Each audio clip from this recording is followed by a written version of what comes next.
Dear student, अब हम part B class 10 का मैथमेटिक्स का पेपर सॉल्व करेंगे। और ये पेपर गवर्नमेंट की तरफ से आया है और ये आप कैसा कर रहे हैं आप भी टैली कर सकते हैं। आप देखिए यहाँ पर ये प्रैक्टिस पेपर फरवरी 25 मैथमेटिक्स का है, ये जिसके मार्क्स आपको यहाँ दिख रहे हैं 20 मार्क्स मिलेंगे।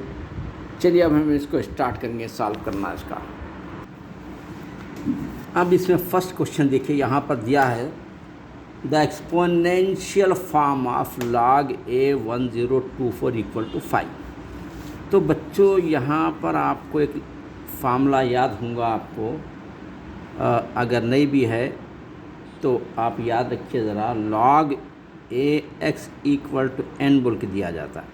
अगर n इस तरफ आता है, a के ऊपर आता है तो x इधर जाता है, ऐसा आपको लिखना है। अब सेम इसी से यहाँ पर भी देखिए, ये log 4 का पावर 1024 इक्वल टू 5 है।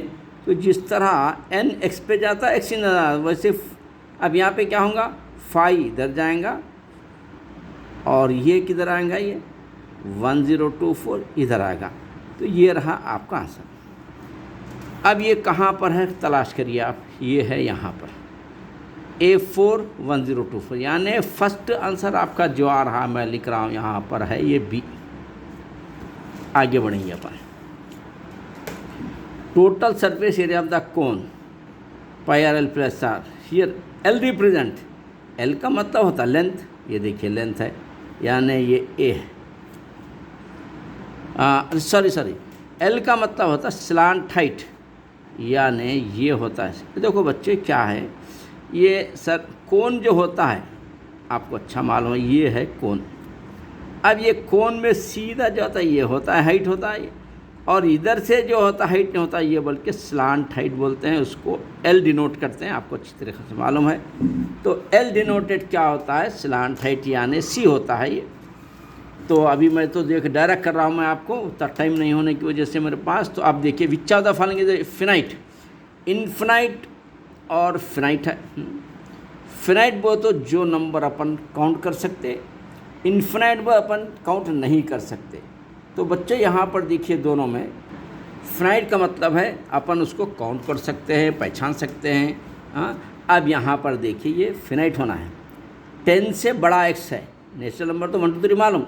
10 से बड़ा का मतलब क्या है, 10 से 11 12 13 14 कितना ही हो सकता है, ये इन्फिनाइट होगा ये। और ये 10 से नेचुरल नंबर है, ये 10 से छोटा है, यानी ये फिनाइट है। यानी 10 से छोटा क्या होता है, नेचुरल नंबर 1 2 3 4 5 ऐसा नहीं तक जाता, ये अपन काउंट कर सकते, ये फिनाइट होगा, ये B। और यहाँ देखिए मल्टीपल ऑफ 5, ये इन्फिनाइट है। क्यों बोलते हैं मल्टीपल ऑफ 5? क्या 5 भी हो सकता है, 10 भी हो सकता है, 50 भी हो सकता है, 20 भी हो सकता है, 25 भी हो सकता है। नंबर ऑफ इन्फिनाइट है, ये फिनाइट नहीं हो सकता। और ये Z भी क्या है, ये भी इन्फिनाइट है, 0 से छोटा। Z बोलते हैं जिसके अंदर माइनस के नंबर भी आते हैं। जैसे अब 0 के इधर क्या आते हैं, -1 -2 -3, कितने बोल के लेंगे अपन, इधर क्या आते हैं 1 2, कितने बोल के लेंगे अपन, ये खैर 0 से छोटा हो तो इधर लेने की ज़रूरत नहीं, ये कितने भी ले सकते हैं, ये इन्फिनाइट में आता है। लिहाजा इसने कहा फिनाइट। फिनाइट बोले तो आपको क्वेश्चन B क्या है, ये B क्या है, नेचुरल नंबर 10 से स्मॉल नंबर 9 होता है, इट इज़ द आंसर है।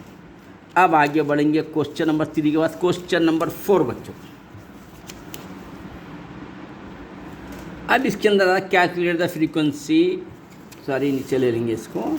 अच्छा देखिए आप, calculate the frequency use by the calculator. अच्छा क्यूमुलेटिव फ्रीक्वेंसी किस में आती है, जो आपको अच्छा मालूम है कि मीन के अंदर 4 कॉलम्स होते हैं ऐसे डायरेक्ट मेथड में, मीडियन के अंदर 3 कॉलम होते हैं, ऐसे 3 कॉलम होते हैं, ओनली 3 कॉलम, जिसमें ये क्यूमुलेटिव फ्रीक्वेंसी होती है। तो मीन में आता है, मीन कहाँ पर है देखिए यहाँ पर, सॉरी मीडियन में आता है। ये मीन में क्या है, 4 कॉलम होते हैं, मीडियन में क्या है 3 कॉलम, CF आता है क्यूमुलेटिव फ्रीक्वेंसी। तो मीडियन कहाँ पर आप A है, समझ लीजिए, इसको आप 4th में A लिख देना है। अच्छा अब आगे बढ़ेंगे अपन। अब देखिए आगे बढ़ेंगे अपन 4 के बाद question number 5। Mode of the data क्या 9 है, 9 है और 9 है, और एक्स भी क्या है, X and of is 9, then X is equal to 8 है। तो अब सबसे ज़्यादा मोर रिपीटेड नंबर 9 ही होता है। ये देखिए यहाँ पे 9 है, ए 1 2 3 और एक्स भी 9 लेंगे अपन तो 9 ही होता है, यानी इसका आंसर था most repeated number is more, that is A D. Question number 5। Question number 6 देखो बच्चों, picture the following is Pythagorean triplets. Pythagoras तो आपको मालूम, ऐसी जो लाइन होती है ए बी सी, जिसका क्या आता है A B square plus B C square equal to A C square होता है, यानी ये दो छोटे लाइन को स्क्वायर कहते तो ये बड़ी लाइन के बराबर होना। अब छोटे लाइन देखिए 5 फायदा, इसको ए बी स्क्वायर हो तो 5 स्क्वायर ले लेंगे अपन, ये 5 स्क्वायर, ये 12 इसका, दो छोटे लाइन इधर आ गया, बड़ी लाइन इधर ले लेंगे 13 स्क्वायर। 5 फायदा 25 plus 12 into 12 144 plus 13 into 13 169, sorry, तो 144 प्लस 25 169 होता है। तो इसका मतलब ये क्या हो गया कि ये जो हैं ये पाइथागोरियन ट्रिपलेट्स में आता है ए। देखो बच्चों क्वेश्चन नंबर 6 क्या होगा, ए हो गया। अब आगे बढ़ेंगे अपन क्वेश्चन नंबर 7 की तरफ। एक पेपर यहाँ पर दूसरा लेंगे, ये दिया देखिए बच्चे क्वेश्चन नंबर 7 क्या है, the angle between the tangent to a circle. ये देखो बच्चों, ये रहा आपका सर्कल, सेंटर से जाती है लाइन, टेंजेंट बोलते हैं इस लाइन को, ये है tangent to a circle at the radius. अच्छा, टेंजेंट से ये रेडियस तक का, drawn to a point contact is, यानी ये मैं आपको इससे पहले भी बताया था कि relation between tangent and the radius is 90 degree होता। इसने कहा कि टेंजेंट और रेडियस का क्या है 90 डिग्री है, यानी राइट एंगल ट्रायंगल। बच्चों ये देखिए 8th में आपको लिखना है, 7th में आपको लिखना है राइट एंगल ट्रायंगल, यानी बी होता है इसका आंसर। चलिए आगे बढ़ेंगे अभी अपन, तो यहाँ पर चलेंगे अपन, ये 8 में देखिए स्लोप मालूम करना है इसका, यानी 3 कामा -3 है, और एक नंबर क्या है 6 कामा 3 है, यानी ये x1 है आपको मालूम, ये y1 है मालूम, ये x2 है मालूम, ये y2 है मालूम। तो इसका लेंगे अपन, स्लोप का फार्मूला क्या है आपको अच्छा मालूम है, y2 minus y1 by x2 minus x1। y2 क्या 3 माइनस फार्मूले का, फिर ये माइनस के साथ आया तो प्लस बन गया ऊपर वाला, by y2 minus y1, x2 minus फार्मूले का x1 क्या 3 है, यानी 3 3 6/3 होगा, ये निकाल देते हो अपन, 3 में से 6 में 3 गया तो 3 2 द 6, यानी बच्चों इसका आंसर आ रहा है 2। तो अब कहाँ पर आया है 2, ये देखिए सी में आया है। 8 का आंसर अपन जो लिख रहे हैं वो है हमारा सी में आ रहा है 8, 2 आ गया आंसर, है ना बच्चों। अब उसके बाद आगे बढ़ेंगे अपन 8 के बाद 9th। अब 9th में देखो बच्चों क्या दिया है, क्वेश्चन नंबर 9th पीई, और ये दिया है, ये क्वेश्चन बच्चों ये असल में आएगा 2 मार्क्स में, इसमें तो दिया है आपको 1 मार्क में, लेकिन ये 2 मार्क का क्वेश्चन है। आपको अच्छा मालूम है ये प्रोबेबिलिटी में probability of P and probability of not P का आंसर होता है 1। तो अब इसने पी की वैल्यू क्या दिया है 0.19 प्लस नॉट पी की वैल्यू आपको मालूम करना है। तो पी ये नॉट इवेंट 1 माइनस 0.19 होता, तो 1.00 ये लेंगे, उसके नीचे 0.19 लेंगे। अब ये माइनस करेंगे तो बच्चों यहाँ पर 1 यहाँ ले लीजिए, ये 1 यहाँ तक आ गया तो 10 में से 9 गया तो 1, और यहाँ पर 9 होता है, क्योंकि यहाँ 10 था आने के बाद, लेकिन फिर 1 ले लिए थे, तो यहाँ होता है 9। 9 में से 1 गया तो 8 होता है, पॉइंट का पॉइंट 0 के ये 1 चले गया होता है 0.81। अब ये कहाँ पर है 0.8? देखिए बच्चों, ये आ रहा है आपका 9th वाला बी में आंसर आ रहा है आपका। अब उसके बाद 10th वाला देखेंगे अपन क्या, the length of the tangent to a circle of radius. अच्छा है, एक सर्कल है कहते, उसका रेडियस बता रहा है 6 centimetre. Away from the circle क्या है ये, the length of the tangent of A circle of radius 6 centimetre from point, यहाँ से एक पॉइंट जा रहा है, अवे फ्रॉम द, ये 10 सेंटीमीटर जा रहा है, तो वो कह रहा है कि ये कितना होता, ओ पी। ये बच्चों ये भी 2 मार्क्स में आ सकता है, 4 मार्क्स में आ सकता है। तो इसको क्या करना है आपको, वही आपका पाइथागोरस की तरह है, ये O P square plus P Q square equal to O Q square. O P का मतलब 6 square plus P Q square, you have to find it, it is a 10 square, you write here 10 square, 6 6 the 36 plus P Q square equal to 10 10 the बच्चों क्या होता है, ये 10 10 the 100 होता है। तो ये पी क्यू स्क्वायर क्या है 100 माइनस 36, तो पी क्यू स्क्वायर बनता 100 में, ये 4 मार्क का क्वेश्चन है बच्चों। ये 100 में से 36 जब निकलते हैं तो 64 आता है, माइनस करो आप 100 में से 36 64 आता है। देखिए 100 में से 36, 10 में से गया तो 4 या 9 होता, 9 में से गया 6, खत्म, ये होगा। अब अपन स्क्वायर हटा देंगे अपन, तो √64 होता, 64 का आंसर आता 8। अब देखो वहाँ पर 8 कहाँ पर है, तो बच्चों 8 आ रहा है 10th में सी, 10th में आ रहा है सी। अब उसके बाद अपन चलेंगे, किधर जाएंगे 10 के बाद, अब 10 के बाद 11th का क्वेश्चन देखिए बच्चों, क्या ये क्वेश्चन ये दिया है, क्या दिया है, एक्स स्क्वायर माइनस, ये भी बच्चों 2 मार्क्स या 4 मार्क्स में आने का क्वेश्चन आया है। यानी अगर आप पार्ट बी कर रहे हैं 1 मार्क तो मिलता ही मिलता है, लेकिन इससे आपको 4 मार्क्स और 2 मार्क्स के क्वेश्चन भी मिल जाते हैं। बेहतरीन जाता है पेपर, आप अच्छी प्रैक्टिस करिए इसकी। तो इसने क्या दिया है, नेचर ऑफ द रूट। देखो बच्चों, नेचर ऑफ द रूट के 3 फार्मूलेस में बताया था इससे पहले आपको।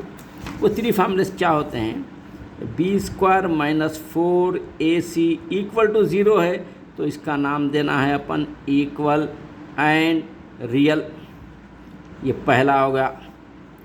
अब दूसरा क्या है, B square minus 4ac less than 0 है, तो नो रियल रूट्स लिखना, नो रियल रूट्स लिखना, दूसरा होगा। तीसरा क्या, B square minus 4ac greater than 0 है, तो real and distinct, real and distinct. बच्चों ये 3 में से आपको 2 मार्क्स में भी आ सकता है, 1 मार्क्स में डेफिनेट, ये नहीं तो ये 3 पूछ लेता, कैसा भी तीनों में से एक आता ही आता है। यानी यहाँ पर पूछा, देखिए नेचर ऑफ द रूट बोल के देता है, नेचर ऑफ द रूट। अब ये नेचर ऑफ द रूट वो तो आपको मालूम है, पहले वाला ए क्या है 1 है समझ लीजिए, a is equal to 1, b minus 6 है समझ लो, सी 9 है समझ लो, b square minus 4ac equal to 0 ले रहे हैं अपन। बी स्क्वायर को नहीं है, माइनस 6 स्क्वायर होगा माइनस 4 या ए या सी लिखेंगे, ए बो तो 1 सी बो तो 9 इक्वल टू 0। 6 6 द 36, ये 4 9 द 36 होता है, माइनस 36 इक्वल टू 0, यानी 0 इक्वल टू 0। दोनों जब 0 इक्वल टू 0 आते हैं तो क्या, इक्वल एंड रियल, इसका नाम लिखना है आपको, ये equal and real. It comes in your 2 marks और 4 marks also. See here equal and real कहाँ पर है, ये देखिए बच्चों, रियल एंड इक्वल लिखा, बात बहुत गोल फैलाते वो लोग। हाँ, इक्वल एंड रियल एक ही बात है, रियल एंड इक्वल एक ही बात है, यानी 11th में आपको लिखना है ए। और ज़रा आगे बढ़ेंगे बच्चों, अपन 12 की तरफ जाएंगे। तो 12 का क्या है, देखिए डिस्टेंस, डिस्टेंस क्या है 6 है और 8 है, इसका डिस्टेंस मालूम करना। डिस्टेंस का तो आपको बच्चों फार्मूला बेहतरीन मालूम है। डिस्टेंस का फार्मूला क्या है, ये x1 y1, डिस्टेंस का फार्मूला आपकी x2 minus x1 whole square plus y2 minus y1 whole, ये है x1 y2 x2 y2 height नहीं, तो हम डायरेक्ट इसको ले लेंगे। एक ही है तो इनको स्क्वायर करो प्लस 8 को स्क्वायर करो, यानी दूसरा नंबर नहीं है तो जो नंबर उसको स्क्वायर कर दीजिए। 6 × 36 ये होता है, 8 × 64 होता है। जब दोनों मिलाते हैं आप तो ये 100 बनता है। √100 का आंसर आता है बच्चों 10। ये आपको देखना है वहाँ पर 10 कहाँ पर है, क्वेश्चन नंबर 12 में बी में है। देखो बच्चों 10, तो आपको 12 में बी ये लिखना है। उसके बाद चलेंगे अपन 13 की तरफ। तो अब ये देखो बच्चों, ये जो 13 का क्वेश्चन आपको नज़र आ रहा है, इसमें 1 ऑफ द ज़ीरो क्वाड्रेंट, ये 1 ऑफ द ज़ीरोस ये है, तो सेकंड क्या होगा, तो हम क्या करेंगे, ये तो आपको आसान दिखता है। जैसे 13 में देखिए आप और से, ये पी पोलिनोमियल का मतलब क्या है, पोलिनोमियल तो px दिया, समझ लीजिए। ये क्या दिया है, x² + 5x + k दिया है। एक क्या है, 2 है, इसके अंदर दे दिया वो भी। तो चलो यार 2² + 5, जहाँ पर x आ रहा है देखो, x के जगह पे 2, फिर x की जगह पे 2 स्क्वायर, फिर 5 का 5, फिर ये x जाते 2 प्लस क्या है बच्चों, प्लस k है, ये k है। तो 2 टू द क्या हुआ 4 + 5 टू द 10 + k, ये = 0 लीजिए आप। जब दोनों मिलाते हैं तो 14 + k = 0 होगा। तो k = 14 को उधर पटक दीजिए, ये प्लस है लेफ़्ट साइड में, लेफ़्ट हैंड साइड से अगर राइट हैंड साइड में आता है तो प्लस है, तो ये माइनस बनता है। यानी बच्चों आपको -14 अगर है तो लिख देना है, यहाँ पर देखिए -13 में d, 13 में बच्चों हम लिखेंगे, ये d लिखेंगे 13 में। उसके बाद आगे बढ़ेंगे। विच ऑफ द 14 देखो बच्चों, which of the following pair of equation are parallel. अब देखो बच्चों, इसमें पैरेलल, कंसिस्टेंट और कोइंसिडेंट ये आपको मालूम होना। जैसे पैरेलल का आपको मालूम है पहले से, A1/A2 = B1/B2 है, तो ये पैरेलल है। अगर A1/A2 B1/B2 नॉट इक्वल है तो कंसिस्टेंट है, ये कट जाती है लेकिन कंसिस्टेंट है। A1/A2 B1/B2 C1 में तीनों बड़ा आता है कोइंसिडेंट लाइन, COIN कोइंसिडेंट बल्कि इसको कहते हैं अपन। तो इसने क्या किया है, पैरेलल का मतलब क्या है, ये A1/A2 B1 ये बराबर आना। तो चलिए अपन यहाँ चेक करेंगे यहाँ पर कि आता है या नहीं आता है। अब यहाँ पर देखिए A1 क्या है, 2 है, इसको अपन एक लिख देंगे पहले, 2x + 3y माइनस इधर पटक दो ज़रा, +6 = 0 लीजिए। ये 4x -6y -9 = 0। देखिए 2 के नीचे 4, 1/A2, 2 के नीचे 4 = B1/B2, 3 के नीचे माइनस है। देखिए यहाँ प्लस में है, माइनस में नहीं आता, छोड़ दो इसको, पैरेलल नहीं होता है, दोनों सेम आना है। तो ये माइनस है, 2 माइनस है, दूसरा प्लस माइनस है, ये भी नहीं, छोड़ दो इसको भी। ये माइनस है, यहाँ प्लस है, ये भी नहीं आता, छोड़ दीजिए आप। हाँ, यहाँ पर चेक करेंगे अपन, ये आ सकता है इंशाल्लाह। 2x + 3y -6 = 0, ये 4x + 6y + 9 = 0, वो छोड़ दीजिए। A1/A2 है, A1/A2 का मतलब 2/4, अगर इसको कैंसिल करते हैं तो 1/2 आ गया, इसका होगा। अब B1/B2 वो तो 3/6, ये प्लस में आ जाता है, 3 × 1 = 3, 3 × 2 = 6, ये आ गया। यानी दोनों बराबर है, यानी A1/A2 = B1/B2 है, तो क्या है, ये पैरेलल होता है। तो किस में आ रहा है बच्चों, 2x + 3y, इसमें आ रहा है 4th में। वेरी ग्रेट, ये 14th में आपको लिखना है D। और बच्चों ये पैरेलल भी दे सकता है, कंसिस्टेंट भी दे सकता है और कोइंसिडेंट। आप तीनों की प्रैक्टिस करना, जैसा मैं आपको एक्सप्लेन किया हूँ। चलिए अब आगे बढ़ेंगे अपन। मैं जैसा एक्सप्लेन किया हूँ, पैरेलल है, ये कंसिस्टेंट है और एक कोइंसिडेंट है। तीनों को ध्यान में रखिए। डेफिनेट ऑन 100% इसमें से क्वेश्चन 2 मार्क्स में तो भी आता, 4 मार्क्स में तो भी आता, ऑब्जेक्टिव में तो भी आता, नहीं आने का सवाल नहीं है इंशाल्लाह। आगे बढ़ेंगे अपन, तो क्वेश्चन नंबर 15 की तरफ जाएंगे अपन। अब बच्चों यहाँ पर देखिए 15 के प्राइम फैक्टर यानी जो किसी के टेबल में नहीं आते हैं। अब यहाँ पर इसका आइडिया देखो क्या करेंगे। 1 से 1 इंटू 42 क्या होता, 42 होता। और इसके दूसरे मेथड भी है, 2 इंटू 21 क्या होता, 42 होता। और 3 1 3 3 14 ये भी 42 होता।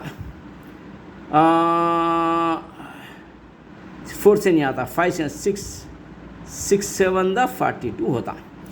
अब प्राइम नंबर का मतलब जो किसी के टेबल में नहीं आना, ये किसी के टेबल में नहीं आता है, ये किसी के भी टेबल में नहीं आता है, ये भी किसी के टेबल में नहीं आता है। ये 2 के 3 के टेबल में आता, 2 7 में आता, 3 में आता, सब आते। लेकिन 2 3 और 7 ये 3 जने ऐसे हैं जो प्राइम नंबर कहलाते हैं। तो कितने नंबर्स हुए, ये 1, ये 2, ये 3। कहाँ देखो बच्चों, ये है 3। तो 15 में आपको लिखना है ए। और ज़रा आगे बढ़ेंगे अपन। देखो बच्चे कैसे इंटरेस्टेड क्वेश्चन दिया है इसमें। और ये 2 मार्क्स का 1 मार्क का मत समझिए, ये 2 मार्क्स में भी आ सकते हैं, 4 मार्क्स में आ सकते हैं। अब ये 10th टर्म मालूम करना है जीपी का। देखो भाई जीपी में क्या दिया है, ये 5 दिया है, 25 दिया है, 125 दिया है। और जीपी में आपको मालूम होना चाहिए, पहले वाला तो ए होता है, आर मालूम करना। आर का मतलब क्या होता है, A2/A1, ये फार्मूला मालूम आपको। 25/5, 5 फायदा 25, ये आर क्या रहा 5, यानी ए भी 5 है और आर भी 5 है। तो इन्हें क्या होना, 10th टर्म मालूम करना। चलिए A10 का मतलब क्या, AR 9 होता। ए क्या है, 5 है, आर क्या है, 5 का पावर 9 है। तो ये 5 का पावर 1 समझ लीजिए। Bases are same, power should be added. तो 5 का पावर 10 होगा। ये पूछा हो ना 10th टर्म मालूम करना। तो आपको ए और आर मालूम होगा, ये है ना भाई। अब 10th टर्म कैसे मालूम करते हैं, देखिए आप। ये 10th टर्म का मतलब होता है AR 9 होता है। ए तो 5 है, आर भी 5 का पावर 9, इन्हें क्या दिया, 5 का पावर 9। कैसा होता, नहीं होता ये भी। इधर देखिए आप, 5 का पावर 9 है। मैं भी डायरेक्ट कर रहा हूँ इसमें पेपर, अब पहले देखे नहीं था, डायरेक्ट आपके सामने कर रहा हूँ इसको पेपर को। ये मैं फर्स्ट टाइम देखा भी नहीं, बस बल्कि आपके सामने कर रहा हूँ, इसलिए थोड़ा ये वो गड़बड़ी हो रही है, लेकिन समझ जाना आसान है। A10 वो तो AR 9 होगा, ए भी 5 है, आर भी 5, 9 होगा। ये 5 के ऊपर 1 है समझ लीजिए। तो 9 1 10, 5 का पावर 10 कहाँ पर आप चेक करिए यहाँ पर, माशाल्लाह देखिए 5 का डी में आ रहा है, 5 का पावर डी। आप 16 में लिखेंगे अपन डी बच्चों। ये उसके बाद आगे बढ़ेंगे बच्चों। ये क्या है 17th में, देखिए cos 1 डिग्री, cos 2 डिग्री। देखिए अपने को क्या होता असल में आपको मालूम है, साइन के क्या 0 डिग्री मालूम, आपको 30 डिग्री मालूम, 45, ये स्टैंडर्ड डिग्रीज होते हैं। ये इससे हट के अगर 1 2 दे रहा है तो ये समझ जाना कि इसका आंसर 1 आता है। ये डिग्री से हट के कोई और दे 1 2 10 15 कुछ भी दे सकता है, तो that is the answer is 1। ये डाल देना बच्चों इसके अंदर। 17th में देखिए यहाँ पर हटा रहा हूँ मैं आपको, ये भी और ज़रा हटा देंगे। तो अब ये 17th में आंसर 1 आ रहा है, इसका मतलब ए है बच्चों। ये देखिए, चलिए अब आगे बढ़ेंगे, 18 की तरफ जाएंगे अपन। अब क्या करेंगे 18 में, क्या आंसर आता, कैसा करेंगे भैया, मोड़ लेंगे इसको, ज़रा करीब हो जाता आपके। ये 18 का है आप, चलिए ये करीब होगा आपका 18 का आंसर, यहाँ लिखना है। अब AP में A और D होते हैं। AP में मालूम आपको क्या होते हैं, अर्थमेटिक प्रोग्रेशन में A और D की इम्पोर्टेंस ही है, कॉमन डिफरेंस फर्स्ट टर्म की। और GP में A और R की इम्पोर्टेंस ही है। D का फार्मूला होता है A2 - A1। देखो आप याद रखना ज़रूरी है, R का फार्मूला होता है A2/A1। ये आपको नॉलेज, बेसिक नॉलेज होना ज़रूरी है। अब यहाँ पर आ रहे हैं हम XYZ में GP मालूम करना है। देखिए X, Y, Z है। तो GP का क्या है, A2/A1, ये A1 सॉरी ये A2 A3 समझिए, A2/A1 इक्वल टू, सॉरी ऐसा लिखेंगे अपन, A2/A1 इक्वल टू A3/A2 ऐसा लेना है आपको। A2/A1 इक्वल टू A3/A2 ऐसा लेना है। अच्छा देखिए, A2/A1 इक्वल टू A3/A2, यानी A2 क्या है, y है, y/x इक्वल टू A3 क्या है, ये A3 ये है z/y, z/y है। अब बच्चों, अब यहाँ पर देखो भाई ज़रा, आपको मैं नीचे इधर देख रहा था, मैं कुछ इधर आ गया है। तो ये क्या है, ये x y z यहाँ जो दिया है A1 A2 A3 है। तो GP का फार्मूला क्या होता है, A2/A1, यानी अब हम यहाँ पर ऐसा करेंगे, फिर एक बार, A1 है, ये A2 है, ये A2/A1, फिर ये A3 है Z, A3/A2, क्रॉस मल्टीप्लाई तो y² इक्वल टू XZ ऐसा लिखेंगे ताकि कंफ्यूज नहीं हो। अब स्क्वायर हटा दिए, ओनली y, तो √XZ आता है। तो ये √XZ जहाँ है बच्चों, वहाँ आपका आंसर रहेगा। और यहीं पर है देखिए, √XZ। तो √XZ क्या है, एक यानी आपको 18th में ये लिखना है। अब उसके बाद पढ़ेंगे 19th को, विच of the following is the terminating. Terminate कब होता है बच्चों, 2 और 5 अगर डिनोमिनेटर में होता है नीचे तो ही टर्मिनेट होता, नहीं तो नहीं कटता है। ना जैसे 10 को 2 से कट करो, 2 5 कट गया, या 10 को 5 से करो, 5 2 कट गया, यानी 10 को 3 से करो, ये नहीं कटता है। 10 को 3 से करते, 3 3 9, 1 बचा, 0.20, फिर 3 3 9, 1 बचा, फिर 3 यानी ये टर्मिनेट नहीं होता है। टर्मिनेट करने वाले 2 मेंबर्स होते हैं, 2 और 5। तो इसमें देखो 2 और 5, ये देखिए 5 नो है, तो ये होता है 5 का पावर 3, यानी ये होता है आपका B, ये होगा बच्चों B। अब उसके बाद ये आएंगे, ये क्वेश्चन आता है बच्चों आपको 2 मार्क्स, नहीं तो 4 मार्क्स का क्वेश्चन है ये, इसमें नहीं आता है लेकिन इसने दिया है। तो चलिए खैर ठीक है, हम करेंगे इसको। ये कैसा है ज़रा बता दो, वेरी इंपॉर्टेंट क्वेश्चन है। ये डायग्राम उतार देंगे अपन, ये ABCDE है। तो इसने दिया है AD 1.5, BD 6 सेंटीमीटर, ये 4 मार्क्स का क्वेश्चन है या 2 मार्क्स में जाता है बच्चों। ये AE 2 सेंटीमीटर और ये x सेंटीमीटर। तो इसका जो फार्मूला होता है बच्चों, इसका AD/DB इक्वल टू AE/EC, ये 1.5/6 इक्वल टू 2/x। बच्चों अब इसको क्रॉस मल्टीप्लाई करो आप, इससे इसको 1.5x इक्वल टू 6 इंटू 2, ये x equal to 6 to the 12 ये इधर पटक दीजिए 1.5। देखो बच्चे x इज इक्वल टू, ये 12 है, ये पॉइंट हटा देंगे अपन, तो यहाँ 0 लगाना, 15 द 120, तो x क्या आ रहा बच्चों, 8 आ रहा है। अब यहाँ पर 8 कहाँ पर है तलाश करिए। तो ये आपका 20 में 8 आ रहा है ए पर। इस तरीके से बच्चों आपका ये कंप्लीट हो गया पेपर। इसको अच्छी सी प्रैक्टिस कर लीजिए आप, और आपके पूरे आंसर्स जो हैं वो यहाँ पर हैं, आप देख सकते हैं। बी से शुरू हो रहा है और ये 17, 18, 19, 20 तक। All the best.